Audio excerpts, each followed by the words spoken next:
Hello. Welcome back to the Bible Study Girl podcast. This is Sarita. You probably know me as Bible Study Girls. Girl, not girls with an S. It's just one of me. And dramatically sighing. Prophecy? Dramatically sighing in the background is the executive producer of this podcast, Bible Study Brother. What's up? Y'all, it's your boy. Bible Study Brother, also known as Icarus Gray, over at Gray Area Anime. All right, go check him out. I like that one. You like it? I like it too. That was the more natural transition, and it felt really, really nice. Yeah. Great job, bro. Took you a season, but you got it. Oh, it did. Speaking of seasons, later. Yeah, we'll talk about seasons in this season of the Bible Study Girl podcast later. But today, we also have another very special guest. We're going to let the music play longer than what we normally do so she's enjoying herself, apparently. She is. She's bobbing her head to the beats. It's none other than Bible Study Mama. Hey, everybody. That's all you got? That's all I got. Oh, I thought you were going to have some nifty music out. What? Music. No, never mind. I'm sorry that I asked for you to have because more. I said I was going to actually do this. Keep talking. Just keep talking. I'm sorry. In the house. I'm sorry that I asked for her to give more. What you gave was sufficient, Mom. Okay, thanks. I'm glad to be here today. And I'm glad to have you. I'm glad we had a little bit of fun. A little bit of fun. I think this entire episode won't be humorous, but I think that maybe there are humorous stories. You've told some. OMG, I have a great humorous story about my time. Yes, exactly. So there are funny points. But today's show has a bit of a more serious tone because we're going to talk about a very serious situation and topic. And I invited Bible Study Mom on the podcast today. We both have experiences in common. I personally won't be going into too much personal detail about some of my experiences, but I felt like this was a great platform for us to talk. And so I invited her on the show. We both went to Haven. I went in December of 2019 and you went. What is Haven?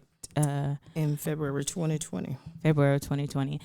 And Haven is a 4-day retreat for women who have survived childhood sexual abuse.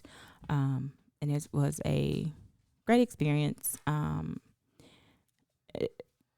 for many different reasons. And so I invited her on to talk about her experience at Haven, and I'm going to talk about my experience at Haven as well.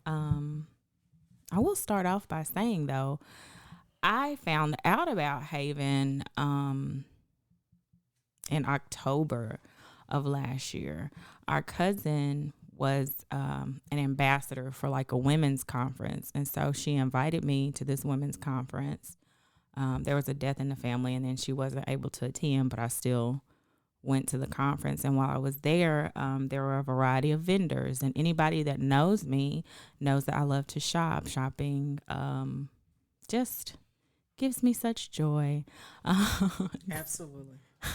In the mic. Yes. Absolutely. Okay, Not get back like out of the that. mic. Like, now Loves to shop. Okay, thank you. I don't know what I'm gonna do with her, y'all. And so anyway, at the conference, the vendors went around and they introduced themselves and told a little of their stories. It was a women's conference, told a little bit of their stories and told a little bit about their products. And there was a lady there that was selling Younique makeup. And that's Younique with a Y, Younique. And she was saying that she, now this was like, this lady didn't know us, it's just a conference. And I'm so thankful that she felt moved to share her experience. She was saying that part of Younique, they have a foundation.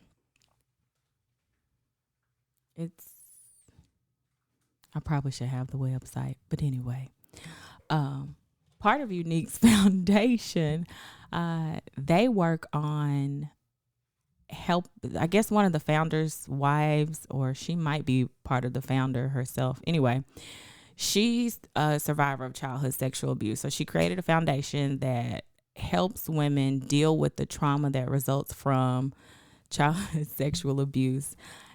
Anyway, and that the services are absolutely free. I was like, is this really true what this lady is saying, that there's some place I can go to talk about my childhood sexual abuse and it's free, like no cost to me? Is this really real? So like I said, I was very grateful that the woman was willing to share her story, because, you know, I wouldn't know that just looking at her. You don't know that about anybody just looking at them. And so I was grateful that she shared her story. Now, while I was at the conference, I wasn't boohooing and crying and like, ooh, girl, that's me. That's my testimony. I just stuck a pin in it and was like, when I get home, I'm going to Google this and see if it's true. So I went home. I Googled it. Haven Retreat.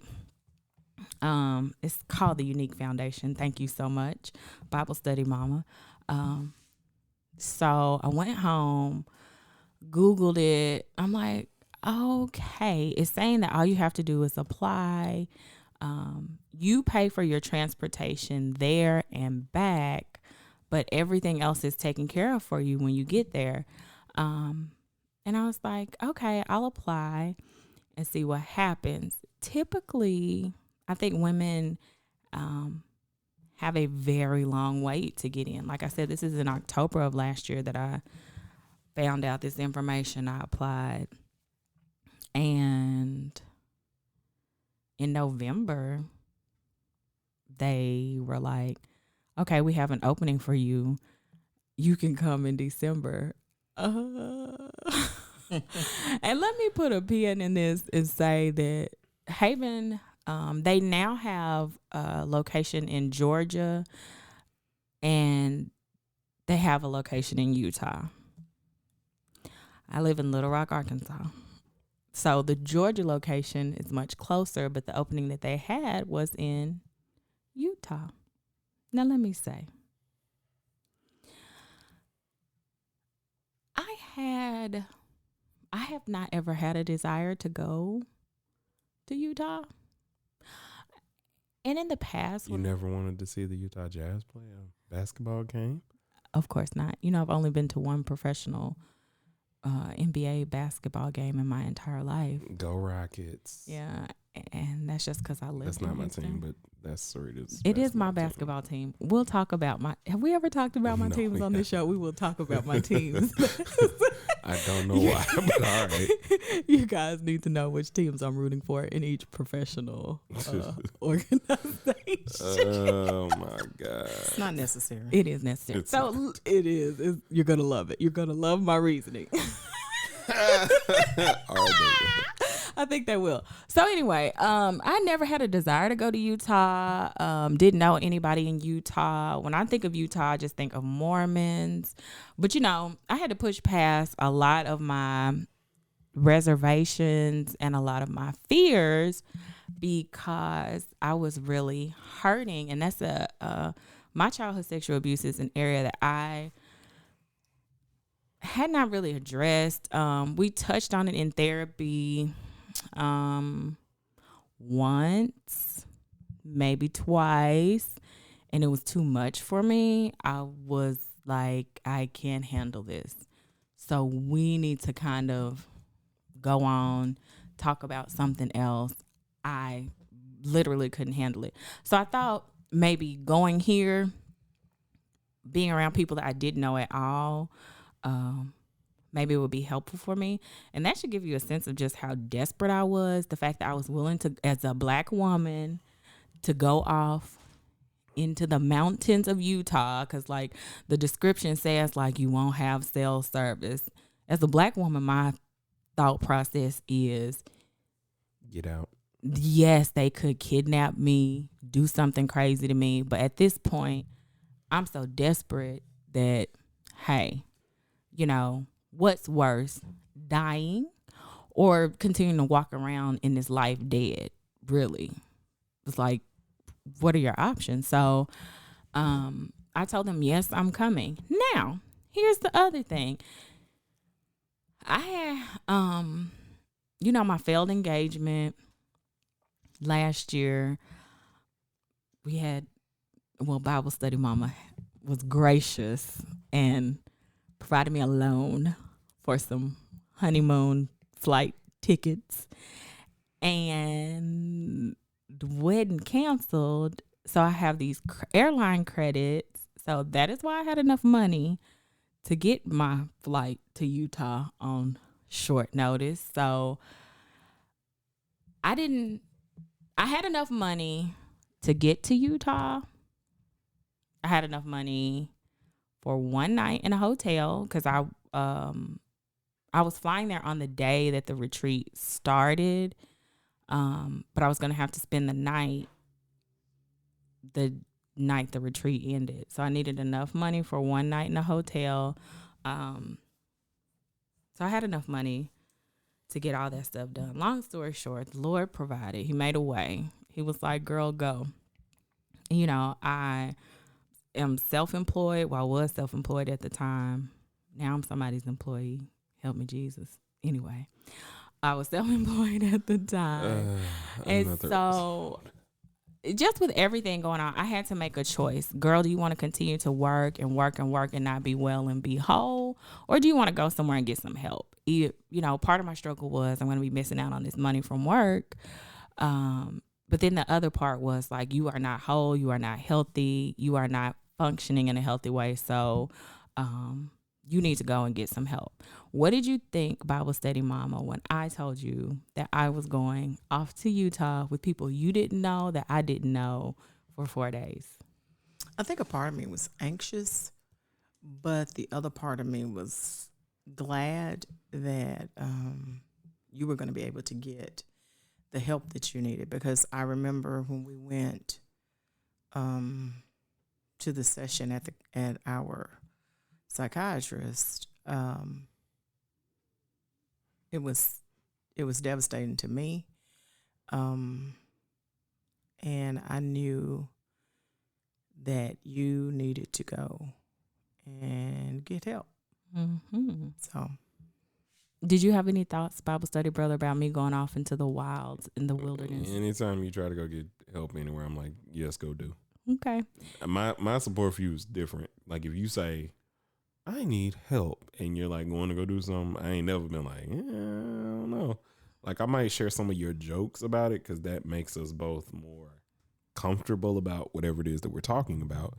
But with that, especially because a lot of things were opening for me, whenever there's underlying angers or angst within you, I'd just be like, whatever you got to do, because you will destroy the earth if you do not. And I'm a part of that earth. So, oh my Lord, I don't want to be destroyed. That's all. Yeah, when I get angry, it's not cute. I mean, or when it's just like when you're burdened or like when you want to disconnect, it literally, because of everything you are, is supremely impactful. It's a fire starter. Yeah.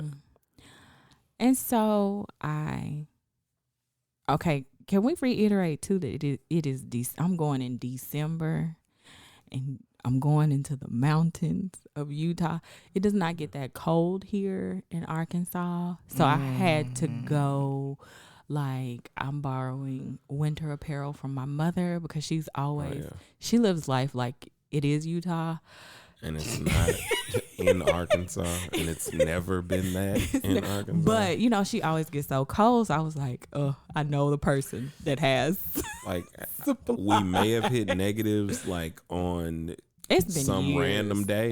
But we've hardly ever, like, it'd be 30s and 20s. At a facility that believes that 50 degrees is normal temperature. But also 50 degrees is not Utah. But she had the supplies. This is what I'm saying. This is what Like, you're still proving our point. Yeah, like 50 ain't negative but 15. She or had 10 the supplies or for whatever. me. So I prepared myself. You know, I hadn't flown on an airplane in years. I hadn't flown on an airplane since I moved back from Houston. So that was like 8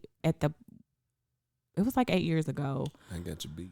Yeah, it's been a long 20 a child. some Yeah, odd you were years a child. But I did a lot of flying back and forth do. when I lived in Houston. It's really about to be 30.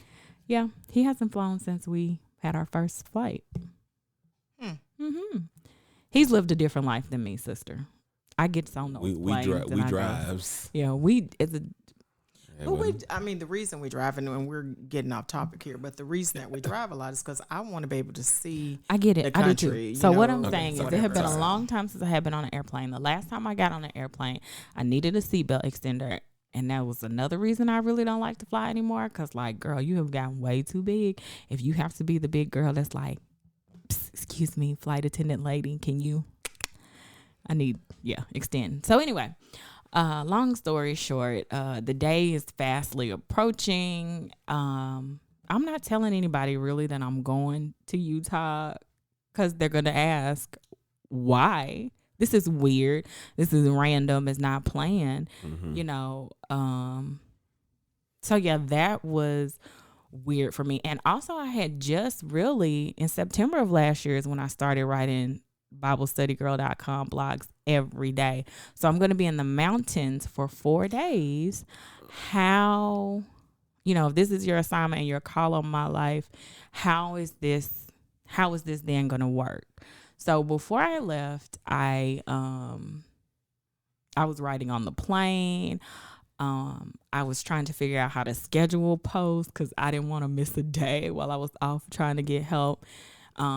And I will say, guys, he provided. Like I wrote on my way there, and also people sent me posts to write for the blog anonymously, so that helped. Less I have to do, but God provided. And I talked to Bible Study Mom, and I'm like, hey, I have programmed it so that they will come out on time. I just need for you to share it on your page.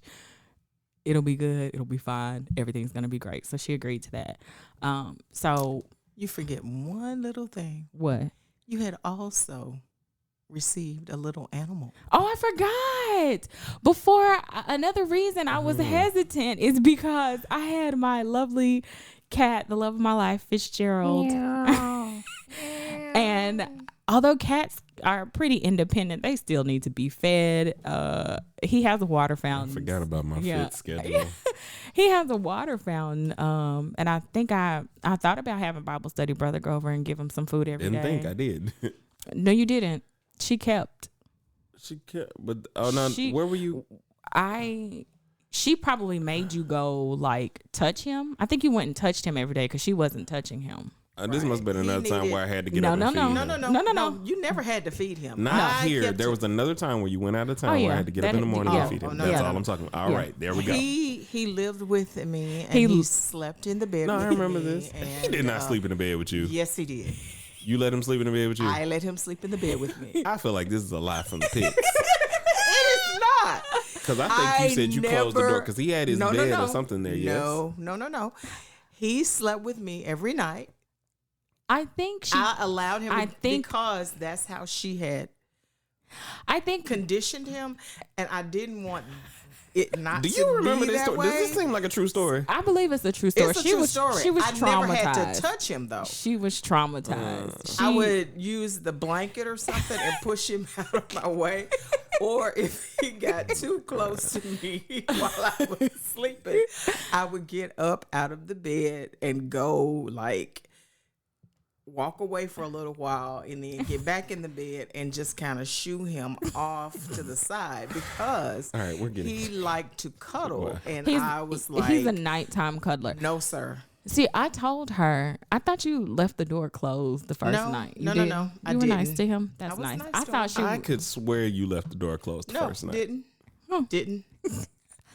Well, she may have, but we won't ever know. Okay, so listen, guys. So that was another big thing. Like, what am I gonna do with this cat? I don't know what to do with this cat. He needs to be fed. Like I said, talked to, Bible study brother a little bit. So anyway, all that stuff is situated, taken care of. Cat's taken care of. And one of the things about the retreat is that, like, I would not have cell phone access. We're up in the mountains. The information I'm telling you is all the information I had. I did not have pictures. I had I went into this blind. Like, you say this is going to help me, and I'm desperate. I'm willing to get the help. So I went, like I said, I went into this blind. Everything has been taken care of. I am on the plane. When I got off the plane, I had to wait for them to come pick me up from the airport. And when the lady came out with her sign, like, if you're here, I don't remember what the sign said or whatever. And as I'm like walking towards the sign, there are women from all over that have been sitting there with me the whole time that I didn't even know. But we're all grouped around this lady to take us off to Haven. And let me tell y'all, I think that's when my nerves really started to like tingle and settle in. And we couldn't talk to you for a week. That was also right. You couldn't talk to me. I had no cell phone service. Like, we left from the airport and went straight to the retreat, which is in the mountains of Utah. I must say, though, Utah is very beautiful. Like, Very beautiful. very beautiful. On our way there, I was like, wow, I never really thought much about this part of the country, but it was gorgeous. It's December, snow-capped mountains. There's snow on the ground. It was beautiful. So we're going through this canyon on our way to Haven, and we get there, and I was amazed. I was floored. It was gorgeous. When I think of going to get help, okay, I thought I was going to again, my expectation, like some sort of hospital. not necessarily a hospital, but I mean like a like campus looking. Yes, or even like a log cabin in the woods. That's not what it was. It was the largest, most beautiful mansion I have ever in my life seen. And the whole point of the week and the whole focus of the week was having people take care of your every need physically so that you could focus on the emotional and get in touch with your pain and give you tools to start to heal from your trauma. And it was a life-changing experience for me. I'm so glad I went, and it was completely free. Like, it really makes me think of what Jesus did for us on the cross. Like, he paid it all so that we could have freedom and new life. And that is what I came away from the retreat with. It gave me a chance to verbalize things out loud that I never said before, and really just spend time with myself and just think, separated from my family, my friends, and work on me and work through my issues. I'm so extremely grateful that I took that chance, because there was a lot of things that could have prevented me from really going ahead and going through with it. I had to be willing and desperate enough to grasp on to this new experience. And I do have an incredibly funny story. Should we tell my funny story now or later? Okay, so I shared the room with 3 other ladies. Like I said, the rooms are gorgeous. I don't even really honestly have words to describe what the experience was like. Anyway, I chose to have a bed on top. They had like a ladder that you could climb. Bunk bed? Yeah, it's a bunk bed, but I literally had to go up the steps to And she's short. I'm I don't short. know who ever said this. But it wasn't a ladder. It was literal steps I had to walk up to get to where I slept in the room every night. Okay. It was real cute though. So listen, I had to go potty. Woke up in the middle of the night. I had to go potty. I'm very much aware. If you've read the blog, you know I'm clumsy. It's nothing for me to fall. So middle of the night, I am coming down these steps. I'm trying to be real quiet and respectful. And I'm holding on to the railings. And I just slid. My feet were slick. I just slid. Boom. All the way down. Woke everybody in the room up because I landed. And my roommate is like, "Are you okay?" I was like, "I am fine." Really, I was honestly surprised that I did not wet myself. Because it was a hard landing, man. I was like, okay, that hurt. Oh, I'm so embarrassed. And the next morning, one of my roommates was like, "Yeah, I peeked over and all I saw you sitting with your arms stretched out, holding the rail." But you said you were fine. Yes, I'm okay. I'm okay, guys. But so I did. I'm glad I can laugh at myself now and like not. I was like, "This girl, you can't act right." Anyway, but the experience was amazing. Like we had a chef. All our meals were catered. Beautiful outside. We did group therapy. We took classes. It was just a transformational experience for me. So I'm so glad I went. And after I went, I was like, you know what? I can't keep this to myself. Like I have to. Wait. Okay. Are you wanting to do this at the end, like what you gained and things of that nature? Because from your experience, like, because I know you can't talk a lot about like what happened there and everything else, because that is a part of the fact of the safety of Haven is you need to have a place where you feel safe. You need to have a place where you can talk, heal, etc. But in lieu of that, like, what are some of the takeaways that you got, not just to share with other people, but for yourself? The number one thing there are several things I learned. One thing is that a lot of my independence and I'm going to do it my way, a lot of that is a trauma response. Like when you are experience trauma as a child, when your brain is still forming, it messes up your development, your emotional development. So a lot of my responses to people are not healthy responses, and someone who has not been traumatized does not have the same reaction. Things that I thought were normal ways of thinking are not normal ways of thinking. They are a result of trauma. And I also learned that I have to retrain my mind. And that's not easy. It takes, you have to be gracious with yourself. You have to be patient with yourself. But I also will have to be very intentional to retrain my mind. It's not something that's just going to happen. I can't pray it away. It's something I have to work at. Right. And I think that's one of the biggest jewels I got is that, because it's easy, I think that's one reason I love talking on the podcast and being open, because you can think that what you think is normal because everyone around you thinks the same way or behaves that same way, and it's not normal and it's not healthy.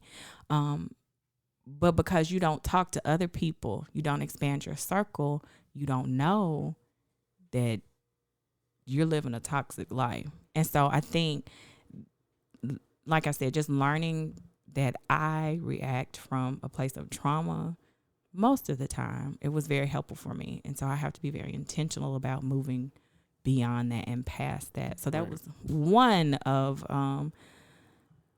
The biggest things I've learned. Because you even came back and said, about allowing people to help you and trust people in a different way. Right. Because I remember you be like, we have a thing that runs in our family, which basically is, I'm only going to ask you once to do something for me. If you do not, then I don't trust that you're going to do it. And I'm just going to do it myself. It ain't nothing. It's not, well, and we could see that as it's nothing against you or whatever the case may be. But that, like you said, that's a toxic issue. It's like people are going to fail.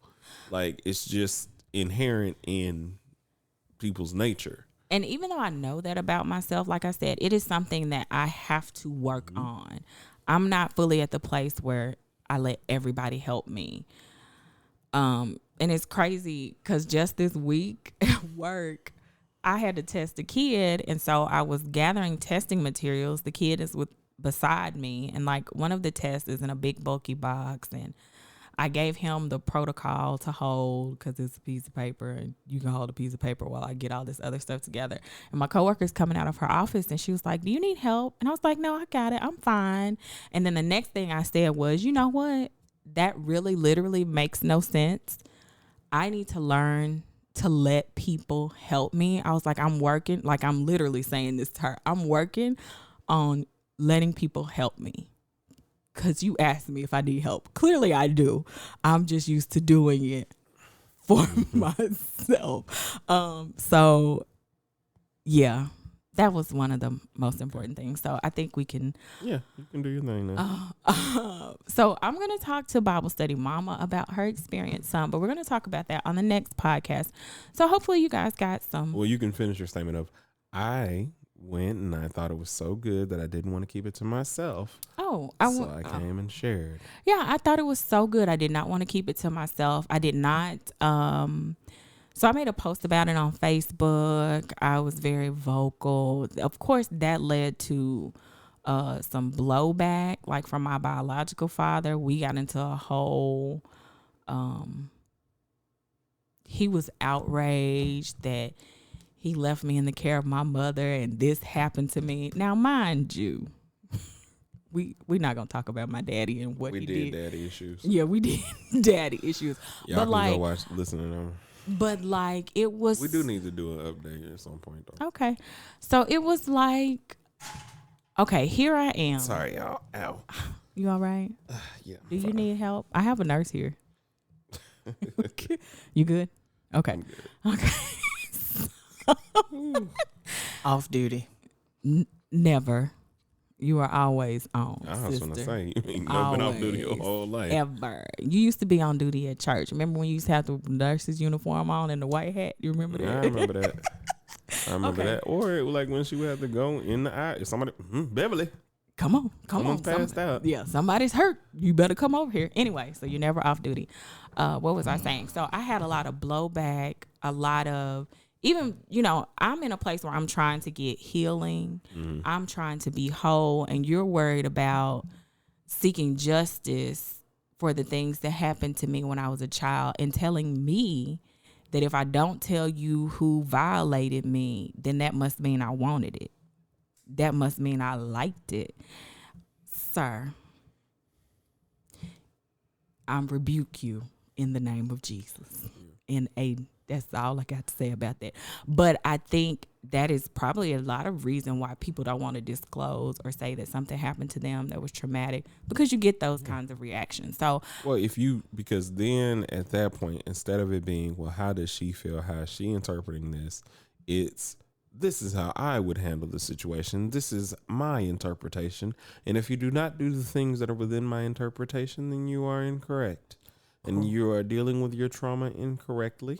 And, it could have all been solved before now. Like people, like that's more and again, you have to think about it, and specifically sometimes in the Black community, this is not it's a joke in a lot of different ways. It's a joke in a lot of ways. It's something we do not address. We address it. We just address it as a joke. Like we've had, and I say this all the time, one of the biggest glaring things is in comedy, you always see people talking about that uncle that's like, oh, who you related to? Right. Who your mama? You related? Right. And that's speaking to the rampant things that kind of happen Right. without saying anything, because that's people's and then people are like, hey girl, come here. Yeah. Like, and you have people saying this stuff, but we don't have a further conversation. don't. It's a warning without actually explaining. Like, we know this guy is a predator. So yeah. And we don't remove them. We don't. It's still there. another thing. And so yeah, I think that is a great stopping point for my discussion, and I'm sure we'll get into that more. Yeah, and you did a little bit more about the spiritual and healing aspects in the blog. I did. So yeah, Look y'all at should go you. check that out. Look at you. I might not read every day, but I know what I know when I know it. And what I know is that you can find blog posts every day over at BibleStudyGirl.com. You can hit us up on Instagram at _BibleStudyGirl, on Twitter at BibleStudyGirl 2. We have Facebook, Bible Study Girl. Go like, and you'll get the updates on the podcast and blogs. And we also have an email where we are soliciting your guests. If you want to come on and talk about your faith journey or something spiritual that has impacted you in your life, send all of those inquiries to BibleStudyGirl2019 at gmail.com, or you can also email at GrayAreaAnime. And that way, like, if you miss me, or miss her, you'll also be able to get me there. So go and do that, and remember that it is not you preach, they preach, she preach, or the world preaches, but technically it's we preach. And until we meet again, guys, keep preaching.